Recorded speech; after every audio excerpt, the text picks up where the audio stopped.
নমস্কার বন্ধুরা, আমি শর্মিষ্ঠার কিচেনে সবাইকে স্বাগত। আজকে আমি আপনাদের সঙ্গে একটা দুর্দান্ত রেসিপি শেয়ার করব, তন্দুরি রুটি। আর রেসিপিটা হবে একদম ঘরোয়া উপকরণ দিয়ে সাদামাটা।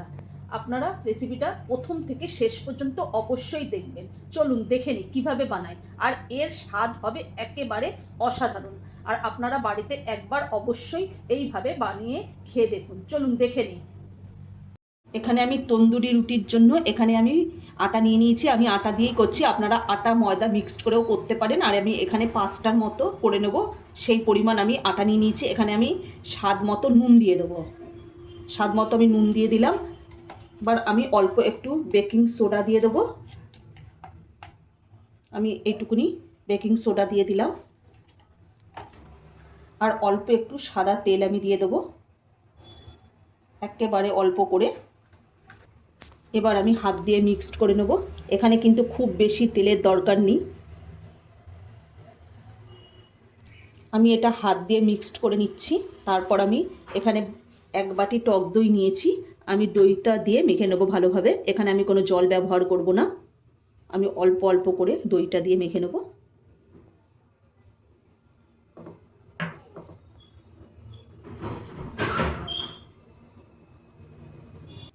আমার আটাটা মাখা হয়ে গেছে, দেখুন ঠিক এরকম মাখবেন। এটা আমি আধ ঘন্টা রেস্টে রেখে দেবো।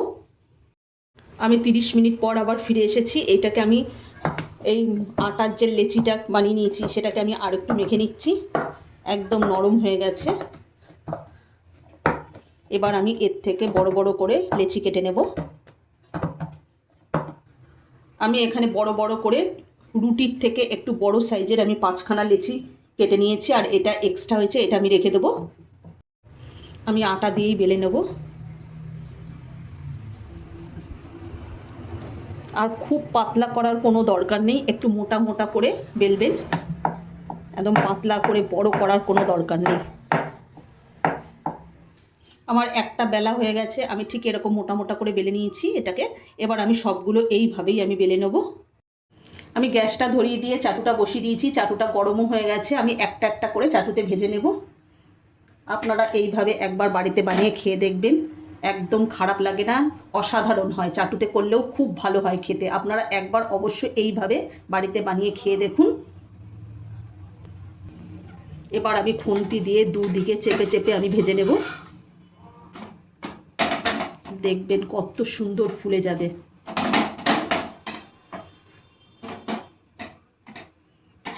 দেখুন কত সুন্দর ফুলছে।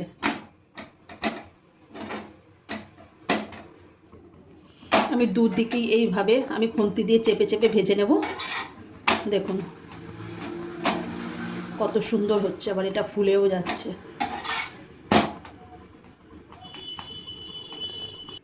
আমার একটা ভাজা হয়ে গেছে, আমি তুলে নিয়েছি। এইভাবেই আমি সমস্তগুলো ভেজে নেব। দিয়েছি, দেখুন কত সুন্দর ফুলছে, চাটুর মধ্যেই কত সুন্দর ফুলে যাচ্ছে। দেখুন দেখুন কত সুন্দর ফুলছে।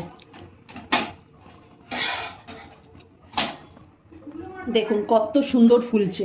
দেখুন প্রত্যেকটা রুটি আমার এইভাবে সুন্দরভাবে ফুলে যায়। আর একদম খেতে একেবারে অসাধারণ। আপনারা একবার অবশ্যই এইভাবে বাড়িতে বানিয়ে খেয়ে দেখবেন, দারুণ লাগবে।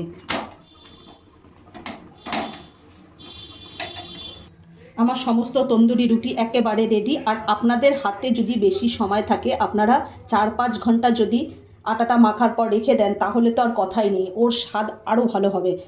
আপনারা একবার এইভাবে বাড়িতে বানিয়ে খেয়ে দেখুন, অসাধারণ। আপনারা না খেলে বুঝতেই পারবেন না। আর ভিডিওটা ভালো লাগলে লাইক, কমেন্ট, শেয়ার এবং সাবস্ক্রাইব করতে ভুলবেন না।